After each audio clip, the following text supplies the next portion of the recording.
मुझे इन सब ने मिलजुल कर आगे किया, फूलों के लिए नहीं, गोलियों के सामने। लाहौर रेलवे स्टेडियम का जलसा था। इमाम अजीमत मौलाना शाह नूरानी सिद्दीकी रहमतुल्लाह अलैह का बेटा मेरा हाथ पकड़ के ऊंचा कर रहा था। शाह अहमद नूरानी का बेटा, उनका भी गुज़श्ता दिन विसाल का दिन था। अल्लाह करोड़ों रहमतें नाज़िल करे उस मर्द हक़ परस्त पर।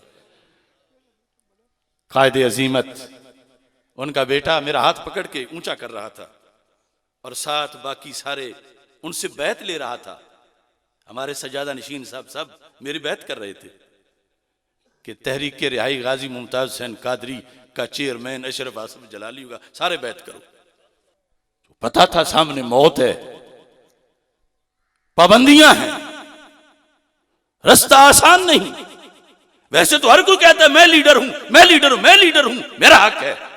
लेकिन जब सामने सितम था, जुल्म था, कड़ियां थी, जेलें थी, उस वक्त सरगर्मी सब कहते अशरफ आसिफ जलाली लीडर है। और फिर जब पंजाब असेंबली के सामने फिर बैत ली गई, उसमें तो वो इंटरनेशनल लान भी बैठे हुए थे, जिन्हें इरफान शाह कहा जाता, खादिम हुसैन रिजवी, वो गुजरात के पीर है। उसने ऐलान किया मैं अपनी 3 बीवियों समेत बैत करता हूं, अशरफ आसिफ जलाली के हाथ पर, मर जाएंगे पीछे नहीं हटेंगे। ये सब वीडियो मौजूद है।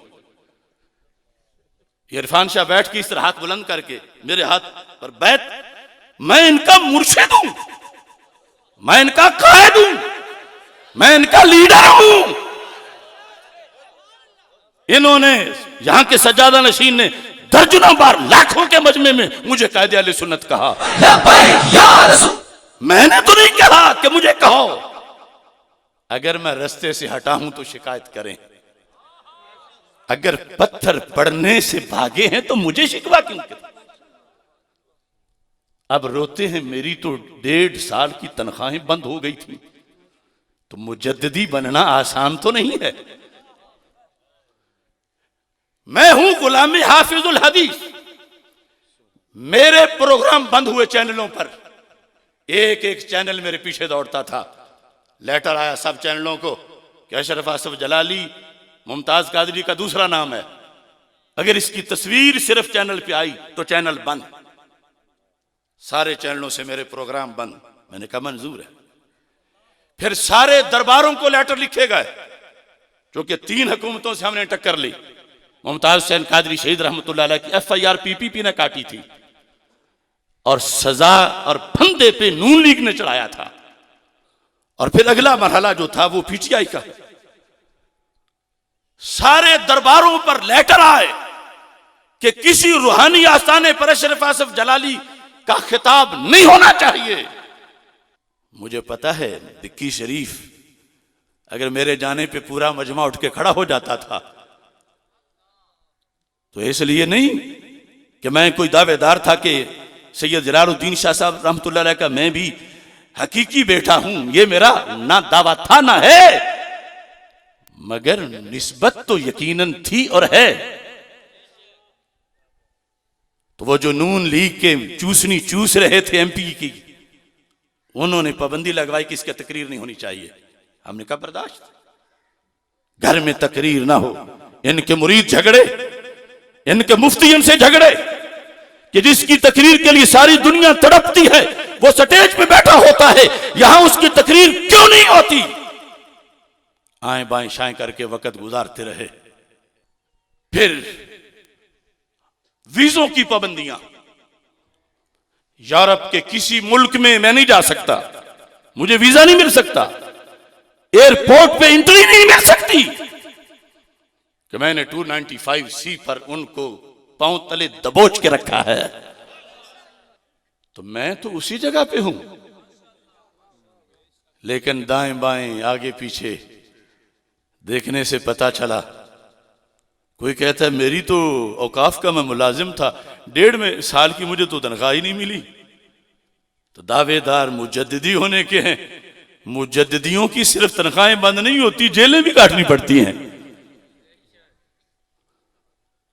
हमने उन्हें नहीं छोड़ा, कहीं तनख्वाह कहीं मुलाजमत। अब हम बैठे थे आसिया मलूना के खिलाफ धरना देके।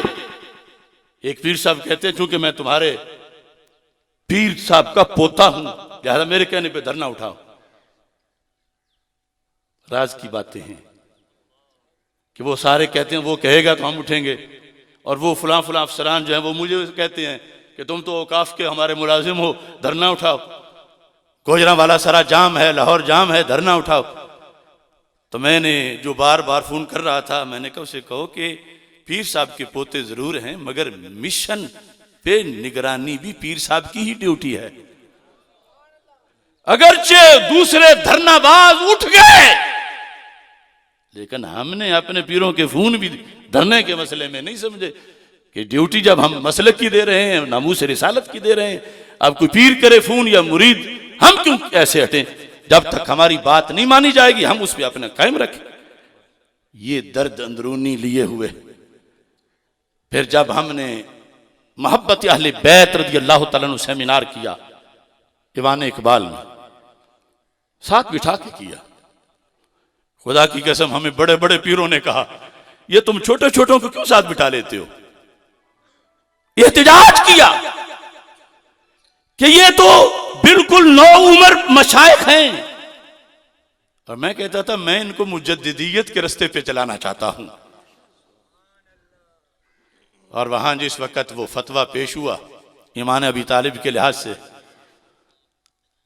अब साथ बैठने में फिर गर्मी भी बर्दाश्त करनी पड़ती है। तो अगले दिन ही मामू राफिजी ने, चच्चों ने, कई पीरों ने दबाना शुरू कर दिया। तुम बोले क्यों? तुम तो साथ बैठे थे। वो जो कह रहा था तुम साथ बैठे थे। उसने ये भी कहा तुम साथ बैठे थे। वो मकतूब पढ़ रहा था तुम साथ बैठे थे। वो फतावा रज़विया पढ़ रहा था तुम साथ बैठे थे। तो इन्होंने तय कर लिया ये मुआफ कर दो, आइंदा कभी नहीं बैठेंगे। अब बताओ मेरी गलती क्या है? मैं हाफिजुल हदीस के कदमों में बैठ के ऐलान कर रहा हूं यह अशरफ आसिफ जलाली वही है जो 2011 में था। ये वही है जो मकीने गुंबद खजरा के स्टेज पे मीनारे पाकिस्तान पे पूरी वहाबियत को नाकों चने चबा रहा था। या रसूल अल्लाह,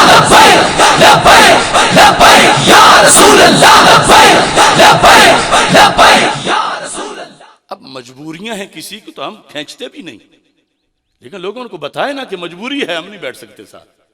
ये जुल्म क्यों कहते हैं कि नहीं नहीं वो बदल गया है? चलो साथ ना देते तो कोई शिकवा नहीं था। मुझ पे पाबंदियां सारी लगवाएं। हर मुल्क यूरोप में, अरे मैं खुद जाऊं तो क्या बने, मेरी तो तस्वीर वहां नहीं चलने देते। जिसके मोबाइल से मेरी तस्वीर निकले वो कहते तो भी वापस जा। ये मौलाना अल्ताफ साहब बैठे हैं यहां पर, ये हमारे रिश्तेदार हैं, डेनमार्क में कहीं चले गए, इनकी फेसबुक देखी गई तो पकड़े गए कि इसमें अशरफ आसिफ जलाली है, दादा तुम घर जाओ। क्या वजह है सोचो तो सही यारो। उनको नेशनैलिटी मिले और हमारी आईडी भी ना चले, और फिर हम कहीं बदल गए। मेरे खिलाफ अमेरिका में किताबें लिखी गई, मुझ पर शिकायत है हर इदारे को, मुझ पर कि ये लेके चला था मुमताज कादरी के मिशन को।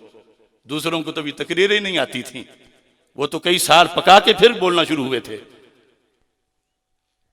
तो मैंने कहा ठीक किया बंद, क्या वीजा बंद, दौरा बंद, जिला बंद, जुबान बंद, और फिर जेल, सब कुछ बंद। मैंने कहा सब कुछ बंद मगर मदीने का रास्ता खुला है, रब का दरबार खुला है, तुम सारे बंद कर लो, मुझे कोई फर्क नहीं पड़ता। तो मैं तो इस मरहले में खड़ा हूं। अगर मेरा साथ नहीं दे सकते थे तो मेरी टांगे तो ना खींचते। खींचना तो का, इन्होंने तो काटना शुरू कर दी। इस वक्त भी भिक्की शरीफ में बैठा हूं तो मैं बेल पर हूं। मेरी गिरफ्तारी के आर्डर करवाए जा रहे थे कि आते उसको गिरफ्तार करो। किस जुर्म में?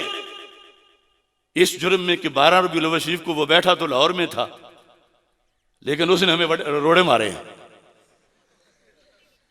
था मैं लाहौर में, सारी इंतजामिया मुझसे दस्त बस्ता कह रही थी आप ना आए, हम गारंटी देते हैं उन्हें आगे नहीं आने देंगे।